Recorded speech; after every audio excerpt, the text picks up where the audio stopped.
আজকে আমরা ধারাবাহিকভাবে ৩৫ বছরের জীবনী থেকে আমরা জানব নবী করিম সাল্লাল্লাহু আলাইহি সাল্লামের জীবনের পরবর্তী অংশ।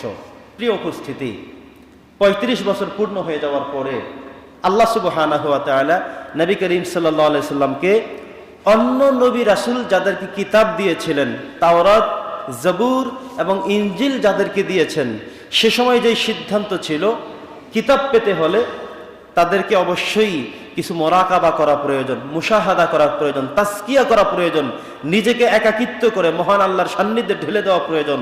এমন একটি সিচুয়েশন তাওরাত, জবুর এবং ইনজিল, মুসা আলাইহিস সালাম, দাউদ আলাইহিস সালাম, ঈসা আলাইহিস সালাম, ওনারা কিতাবগুলো পাওয়ার জন্যে তারা নিজেরা এভাবে ধ্যানমগ্ন করেছেন।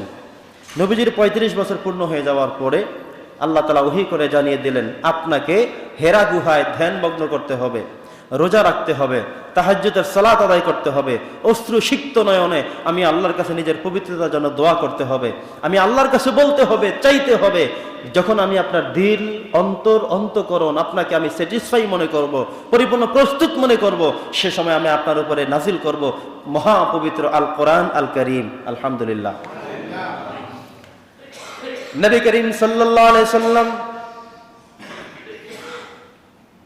৩৫ বছর পর থেকে শুরু করে তিনি হেরা গুহায় ধ্যানমগ্ন করা শুরু করলেন। সে সময় শুধুমাত্র কেবলমাত্র একজন স্ত্রী ছিলেন, যার নাম ছিল হযরতে খাদিজা।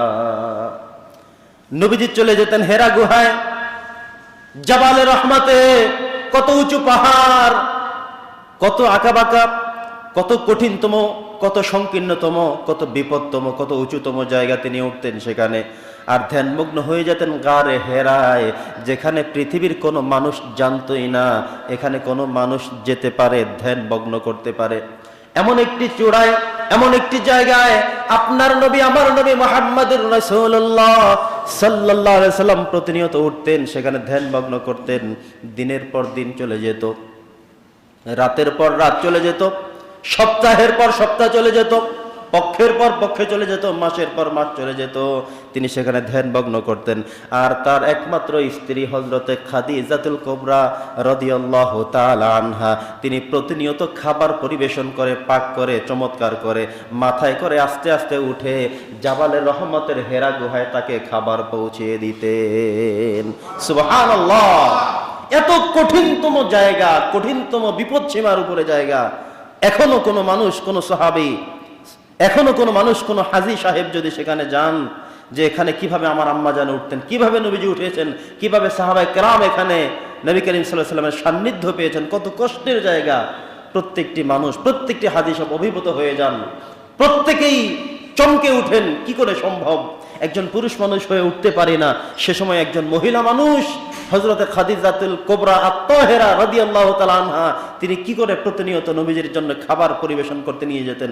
সুবহানাল্লাহি ওয়া বিহামদিহি সুবহানাল্লাহিল আযীম। কষ্ট তিনি করেছেন। এ কারণেই আল্লাহ তাআলা একজন মহিলাকে সালাম দিয়েছেন, সালাম জানিয়েছেন, সেই মহিলাটা হলো হযরতে খাদিজাতুল কুবরা আত-তাহেরা রাদিয়াল্লাহু তাআলা। সুবহানাল্লাহ পড়েন।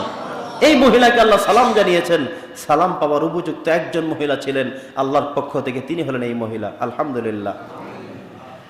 নবী করিম সাল্লাল্লাহু আলাইহি সাল্লামের কাছে প্রতিনিয়ত তিনি খাবার পৌঁছে দিতেন, তার স্বাস্থ্যের দিকে লক্ষ্য করতেন, সুস্থতার দিকে লক্ষ্য করতেন, কিছু সময় তাকে দিতেন, বুঝ দিতেন, বলতেন ইয়া রাসূলুল্লাহ, ইয়া হাবিব আল্লাহ, টেনশন করবেন না, আপনাকে আল্লাহ তাআলা কোনো বিপদ দিতে পারে না এমন অবিশ্বাস আমার নেই।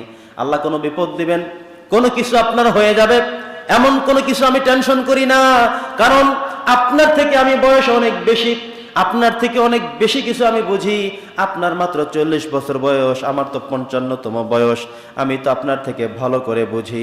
আমি এই পর্যন্ত যত মানুষ দেখেছি আপনার মতো মানুষ দেখিনি, এই পর্যন্ত যত মানুষের সাথে কথা বলেছি আপনার কথার মতো এত সুন্দর মধুর কথা কারো পাইনি।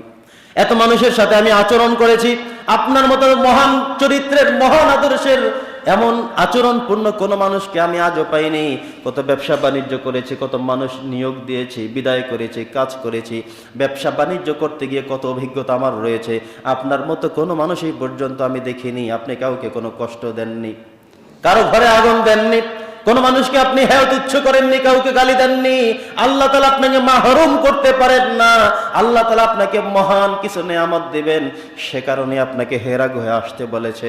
ধৈর্য নিয়ে থাকুন, টেনশন করবেন না। প্রতিনিয়ত আপনার খাবার পৌঁছে দিতে যা লাগে আমি আল্লাহ সব করে দেব। আল্লাহ তাআলা বলেন আমি আল্লাহ সব করে দেব। খাদিজার মাধ্যমে এমন ভাবে তাকে আল্লাহ প্রস্তুত করে দিলেন। খাদিজা বললেন, ইয়া রাসূলুল্লাহ, ইয়া হাবিবাল্লাহ, আমি আপনার জন্য নিজের জীবনকে ফেদা করে দিলাম, উৎসর্গ করে দিলাম। আর আল্লাহ তাআলা নবীকে জানিয়ে দিল আমি এমন ভাবে আপনার কাছে খাবার পৌঁছে দিব, আপনি দেখবেন আপনার জন্য এত পরিমাণে মহব্বত মায়া খাদিজার আমি দিয়ে দিয়েছি। খাদিজা আপনার জন্য জীবন কোরবান করতে প্রস্তুত হয়ে যাবে। আপনি আপনার কাজ করে সামনের দিকে অগ্রসর হন। এভাবে করে করে দিন যায়, মাস যায়, বছর যায়, 5 বছর অতিবাহিত হয়ে গেল। রাসূল করিম সাল্লাল্লাহু আলাইহি সাল্লামের 40 বছর 6 মাস পূর্ণ হয়ে গেল। এবার জিবরাইল আমিনকে আল্লাহ পাঠিয়ে দিলেন। আল্লাহ দেখলেন মুহাম্মদ সাল্লাল্লাহু আলাইহি সাল্লাম পরিপূর্ণভাবে প্রস্তুত। নবীজির কাছে নিয়ে আসা হলো সূরাতুল আলাকের প্রথম 5টি আয়াত। প্রথম আয়াত হলো এভাবে, ইকরা বিসমি রাব্বিকাল্লাযী খলাক। কি পড়তে হবে, কি পড়া শুরু করতে হবে, কোন মেসেজ আমাদের মানতে হবে, সেই প্রথম পড়া, প্রথম কথা, প্রথম কাজ আমার আল্লাহ জানিয়ে দিলেন নবীজির মাধ্যমে। সেটা হলো ইকরা, আপনি পড়ুন। বিসমি রাব্বিক, ওই প্রভুর নামে, আল্লাযী খলাক, যিনি আপনাকে সৃষ্টি করেছেন। যিনি আপনাকে সৃষ্টি করেছেন ওই আল্লাহর নামে পড়া শুরু করুন, অন্য কারো নামে নয়। এই প্রথম আয়াত নিয়ে যাওয়া হলো, 5টি আয়াত একত্রে নিয়ে যাওয়া হলো। নবীজিকে হযরতে জিবরাইল আমিন বললেন, ইয়া রাসূলুল্লাহ, ইয়া হাবিবাল্লাহ, যে কারণে দীর্ঘ 5টি বছর এখানে অতিবাহিত করছেন, আজকে সেই কাজের সময়ের পরিপূর্ণতা হয়ে গেল। আয়াত নিয়ে চলে আসলাম। ইয়া রাসূলুল্লাহ, ইয়া হাবিবাল্লাহ, আপনি এই যে আমি নিয়ে এসেছি, আপনি পড়েন। আপনি কি করেন? আপনি পড়েন। এই যে পাণ্ডুলিপি নিয়ে এসেছি, কোন কোন রেওয়ায়েতে আসছে নবীজির কাছে ছোট্ট একটা তথ্য মেসেজ তুলে ধরলেন, বললেন এখানে দেখে দেখে পড়েন। নবীজি বললেন, মা আনা বিকারিন, আমি তো কারি নই। ঢাকা ভার্সিটি আমাদের বাংলাদেশের মধ্যে সবচেয়ে উল্লেখযোগ্য স্বনামধন্য একটি শিক্ষা প্রতিষ্ঠান, অথচ এখানেই দেখবেন কিছুদিন পর পর একজন আরেকজনকে মেরে, কয়েক বছর আগে আবরার ফাহাদকে হত্যা করা হয়েছে। এভাবে করে করে একের পর এক, সবগুলো তার সামনে আসে না, কিছু অন্তরালে আড়ালেও থেকে যায়, কিছু ঘুম হয়ে শেষ হয়ে যেতে হয়। এভাবে করে করে চলছে তো চলছে। আমরা যে বিশ্বাস তাদের উপরে রাখি, ঢাকা ইউনিভার্সিটি মানে হলো সবচেয়ে মহামানব তৈরি হবে, সবচেয়ে জ্ঞানী তৈরি হবে, কিন্তু প্রত্যেকটি পিতামাতাকে এই ট্রেনিংটা সন্তানদেরকে আগেই শিখে দেওয়া উচিত। তুমি পড়ালেখা করে জ্ঞানী হবে, তার আগে মানুষ হও। আগে মানুষ বানাতে হবে, পরে শিক্ষিত বানান। আগে কি করতে হবে?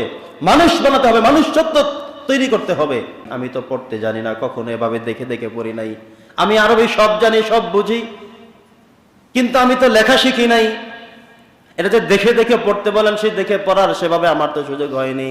এবার জিবরাইল আমিন নবী করিম সাল্লাল্লাহু আলাইহি সাল্লামকে বুকের সাথে জড়ায়া ধরলেন, আলিঙ্গন করলেন 3 বার শেষ হয়ে যাওয়ার পরে এবার যখন দেখালেন তিনি এবার পড়বার মতো উপযুক্ত হয়ে গেলেন, এই সিদ্ধান্তটিও ছিল আল্লাহর। সুবহানাল্লাহ।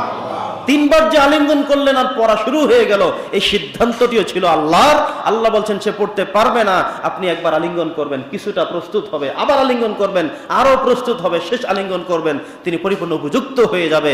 তিনি এতদিন নিরক্ষর ছিলেন, দেখে পড়তে পারতেন না, কিন্তু 3 বার আলিঙ্গন করার পরে তিনি পরিপূর্ণ যোগ্যতা অর্জন করে তিনি নিজেই পড়তে পারবেন। সুবহানাল্লাহ। এবার নবীজি নিজেই পড়া শুরু করেন, ইকরা বিসমি রাব্বিকাল্লাযী খালাক। প্রথম শব্দটাই ছিল ইকরা। কি শব্দ ছিল বলেন সবাই? ইকরা মানে হলো পড়ো, রিড এন্ড রিড, পড়তে হবে, জানতে হবে। আপনি যত বড় মহামানব হয়ে যান না কেন, নিজেকে অনেক কিছু মনে করেন না কেন, আপনি 2-4 জন জ্ঞানী মানুষের সামনে গিয়ে বসলে দেখবেন যে আপনি অনেক কিছুই জানেন না। আমরা অনেকে মনে করি, আর আমি কম নাকি, আমি ডক্টরেট অর্জন করেছি, আমি অমুক প্রতিষ্ঠানের শিক্ষক, আমি মাস্টার্স কমপ্লিট করেছি, আমি ঢাকা ভার্সিটিতে আমি পড়েছি।